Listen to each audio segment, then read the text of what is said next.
Tell me who's gonna heal my heart, 'cause I need a miracle, Lord. Tell me who. Today I'm going to be doing something a little different. I am going to be asking ChatGPT some questions surrounding my situation, and I'm just going to answer them. First question is, how do you stay hopeful when you don't have a job or steady income? And so how do I stay hopeful without a job or income? I stay hopeful because I know that the Lord is with me. I know that I did not put myself in this situation. The Lord has me here. So anywhere that the Lord sends you or puts you, there will be provision. It won't be in the mind state of where you think that the provision should come, but it will definitely be provision where you're going to be okay. You're going to have shelter, you're going to have food, you're going to have what it is that you need, money to get what it is that you need. You're going to be okay. So that's where I stay hopeful, because I know the Lord has me, and that the Lord is guiding me, and that the Lord is never going to leave me. He's never going to leave me. And what he started, he will finish, because he's the author and finisher of my faith. He is the Alpha and Omega. He is the beginning and the end. And if he started this with me, then he's going to end it. And I know that from his track record, he's never failed anybody. So if he's never failed anybody, why would he start now with me? Right? So that's how I stay hopeful, knowing that I don't have a job or income. Just to recap, I didn't put myself here, and the one who brought me here into this situation he started it, and he's gonna finish it. Basically, emotionally, I am in the process of trying to detach my emotions from my situation, which is not easy, because every day I used to wake up and get up and go to work. And I worked as a registered nurse. I worked in the ICU, so I was always very busy. I like being busy, and that's something that the Lord has slowed me down to understand, that me being busy was also, that's how I took comfort in whatever else was going on in my life, and that's how it was a coping mechanism. So now being slowed down, but this is year 3, honestly, of being really slowed down. I'm doing better with slowing down and waking up and not really having a job or something to actually, get up and do. So that was a big transition, but now I'm kind of better. But emotionally around it, I feel like I am getting better emotionally with understanding just what the process is with the Lord. I'm trying not to focus on the promise, but the process. And I am always in prayer and asking God, what is it that I need to see in this situation right now? What is it that I need to get from this situation right now? And one thing I would say is that the Lord is working on my heart. I'm always praying Psalms 51:10, where it says, create in me a clean heart, O Lord, and renew a right spirit within me, because I noticed that a lot of things are very much that things that surround what you're doing in life basically come from your heart, and how you show up with people, how you don't show up for people, whatever the case may be, is definitely a heart's posture that is definitely the heart's posture. So that's something that I definitely do pray about. So that's basically how I stay hopeful, not knowing that I have a job or income. And I'm not going to say that it's easy, because it's not. Right now I probably only have $2 on me, and it's okay. It's okay. I've never not went without food or shelter, even though I consider myself in a homeless state because I don't really have a place of my own. But I'm grateful to even have what I have, because there's people actually in a shelter, and then beyond that, there's people who don't even have a place to be. They don't even have a shelter to go to. They're on the streets. So I'm very grateful for God for sustaining me in that area with shelter, food,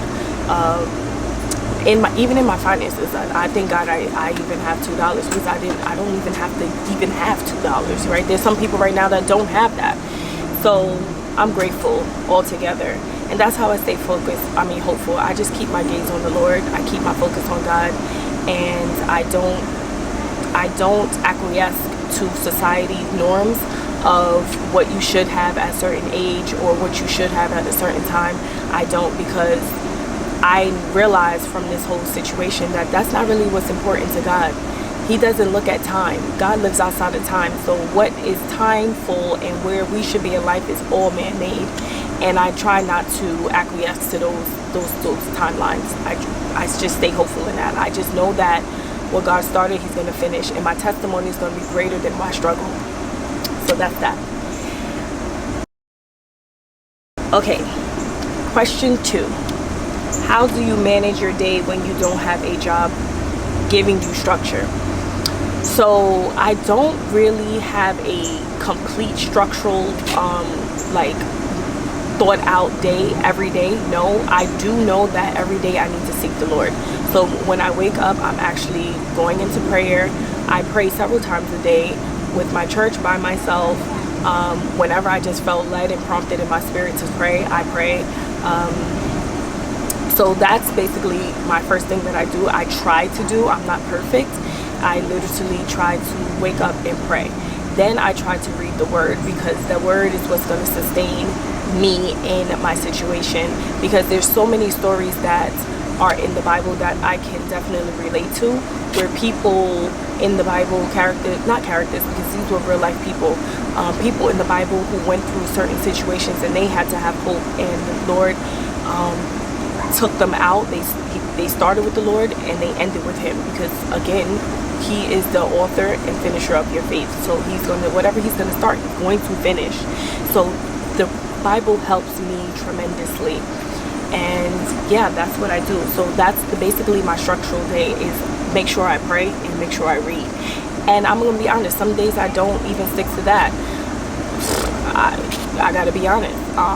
Some days I'm like I said, I'm much better in the emotional part of it, because I'll be so emotionally down where I just don't want to do any of that. I don't want to pray, nor do I even want to read. But we thank God that I'm getting better. We thank God that God is sustaining me, and yeah, that's how I give structure. And then on certain days, I would say my structure is throughout the week, not in a daily aspect. It's definitely throughout the week. Like Tuesdays, I will go to volunteer for my I volunteer with the food insecurity. Wednesdays, I usually have my therapy, and then Fridays, Sundays, I go to church. So that's how I basically structure it. And then throughout the day of each day I definitely pray and read the Bible. And now I'm editing and stuff with social media. So this is just something new that I just got back into. I wasn't doing this throughout the whole time that I was going through this whole process with God in this wilderness season. No, I was not, because those were the times where I just could not even get up and to pray, honestly. But now, like I said, I'm doing better by God's grace, because it's nothing I can only attribute to him and not me, because boy boy, if you only knew. How do you handle the fear of not knowing when your next opportunity or paycheck will come? I don't care when my next opportunity or paycheck will come. Let me put it like this. It's not that I don't care, because I do care. I would love for it to come tomorrow, right? But I don't put my focus on it. It's not something that I wake up and like, oh my God, it's gonna happen today. I used to do that, and when I tell you, that brought me to a very dark place, because I was putting my expectations in God and my own expectations. And that is one of the worst things that you can do, is literally put your expectations and what God should be moving in your life to to the expectations of God. I know this is what I stay.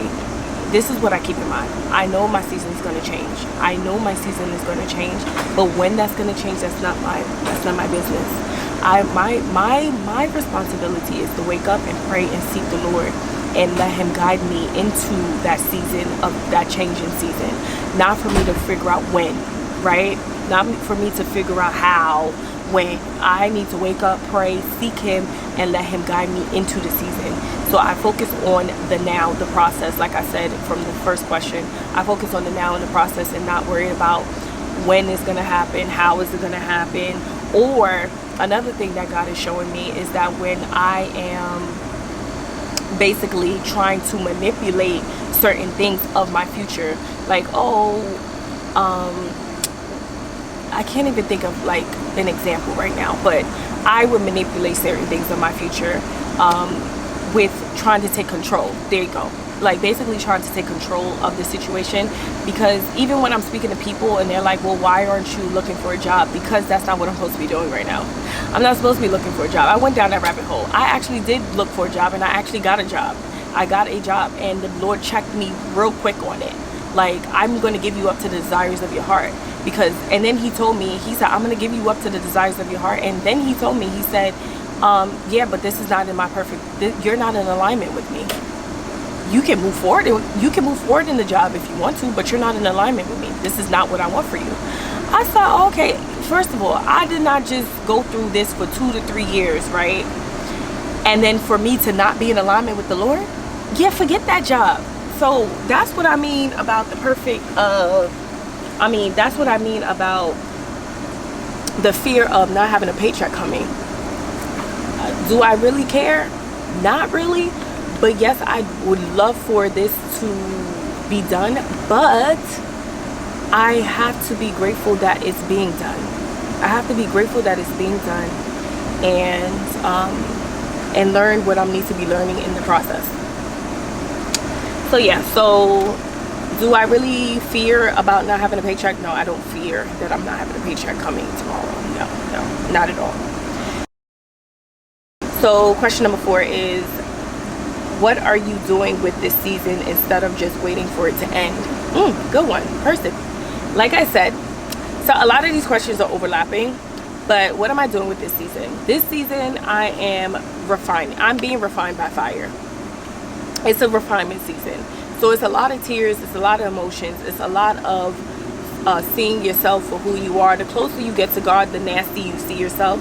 The closer you get to God, the more you see yourself as terrible.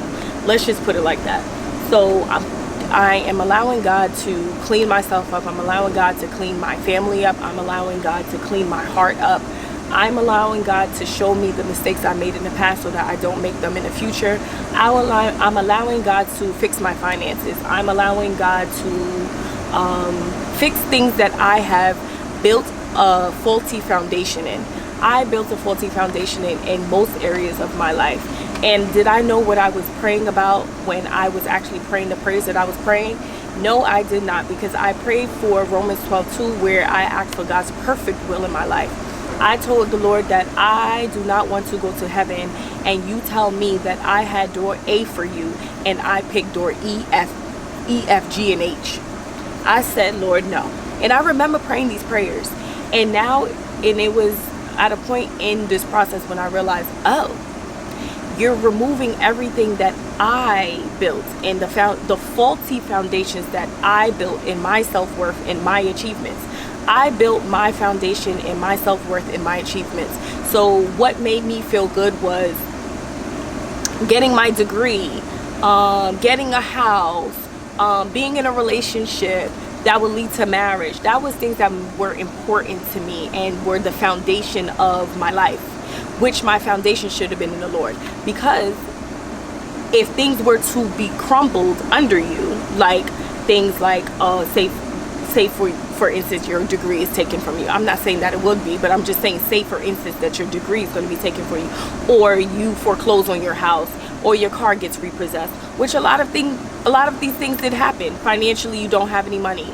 These are my situations. I got evicted. I lost everything. My car was repossessed. My career was changed from under me. I was pursuing to go to school. God said no. Everything was removed, and it brought me to a very dark place. Now, if I had a foundation that was strong in the Lord only, would I have been in a dark place? Absolutely not. Nope. I would not have been. But now, because now that the Lord has removed everything from me, now I can say, that's why I'm able to even show up on this camera. Literally, I can show up on this camera looking busted, crusty, and just dry, and not care, because the Lord has removed shame.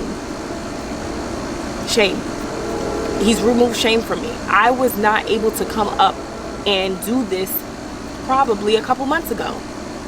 Honestly. So this is what I'm doing in this season. I'm letting God refine me.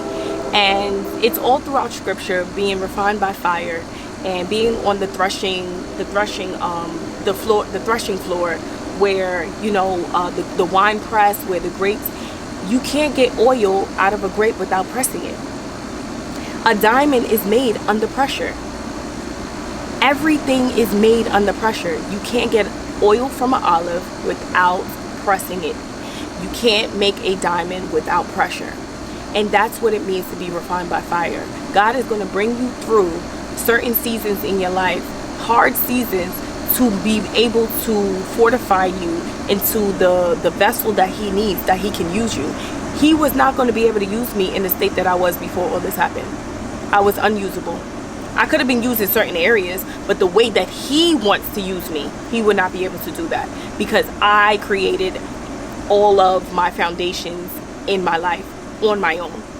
Even though I thought I was seeking him, I was never not in the Lord. Like, I was praying. I always believed in God, but the zeal that I have now is way different than what I had before. Way different. Okay, so the fifth question is, what would you tell someone who feels ashamed or behind because they don't have a job right now? Or let's put it like this: you don't have a job right now, you're not married, you don't have children, you don't have a house, you're pushing a certain age, and you feel as though that you should have all of these things. What I would say to you right now is seek the Lord, because your self-worth is in basically tangible things that can pass away. Literally, if your self-worth is on your achievements, if your self-worth is in your job, if your self-worth is in the amount of money that you have in the bank, if your self-worth is in, oh, I just got this house, or I just got this new car, or I got this new watch, I could flex this, that, and the third, or I can go out to eat and spend, $500 on a dinner, $1,000 on a dinner. If your self-worth is in any of that, and you feel ashamed that you don't have that lifestyle right now, I understand where you are. Trust me, I do. I understand where you are, and I understand how you feel. But try to fix your train of thought. Try to ask the Lord to change your mind. Ask the Lord, Romans 12, where it says that you need a renewing of your mind. Because the way that the world is, and first of all, stay off social media. Stay off social media until you are strong enough to be able to get on social media and watch people have these different lifestyles that you want to attain, but right now that you're not able to, or did life is lifing or whatever. Stay off social media. But I understand where you are. I understand how it feels. It doesn't feel good, but I do know one thing that does feel better: a relationship with the Lord. And when you establish a strong relationship with the Lord, you're not going to feel ashamed about anything. There is nothing that anybody can tell you that will make you feel ashamed of anything. God is a God of speed. He's the one that's going to restore what the locusts have eaten. Anybody who is going to look like somebody who is like 10 or 15 paces in front of you, 30 paces in front of you, because they're married, they got kids, they're doing this, they're doing that, they have a car, they have 3 cars, they have whatever it is that you're attaining to, and you see somebody else's lifestyle like that, God can do it overnight for you. God can do it overnight for you. So that's what I would say. Keep your eye gaze on the Lord. Stay away from societal norms of where you should be in life, which is social media, because that's where it is all the time. And fix your eyes on the God and ask God to renew your mind, as in Romans 12, if you look it up. So that's what I would say. don't feel ashamed. There's so many people going through worse things than you're going through. Be grateful for where you are, and you know, just have hope and know that the Lord never failed anyone. He's never failed anyone, especially his children, the ones who are seeking his face, the ones who are on their knees worshiping and praying, the ones who are hopeful in the Lord and not in their own circumstances, the ones who have their understanding in God and not their own understanding. If you are doing these things, trust and believe what the Lord has promised, and what the Lord has ordained over your life will come to pass. That is not a promise from me, but that is a promise from God. And God has never failed, and he's always fulfilled his promises. So that's what I would say to that. Say question number 6. What does navigating life look like when you don't have the security you thought you would have? Navigating life without the security that I thought I would have is it's a slow paced life. Because the security that I had was very fast. It was very fast. Let me get up, go to work. Let me take this extra shift. Yeah, I can do this. Yeah, I can go here. Yeah, I can do this. When you're stripped of your finance, you can't do anything. You're basically you're forced to sit down. You're forced to sit in the emotion of what you're feeling. You're forced to deal with what it is that you're feeling. You're forced to see. You're forced to deal with the circumstances at hand, literally.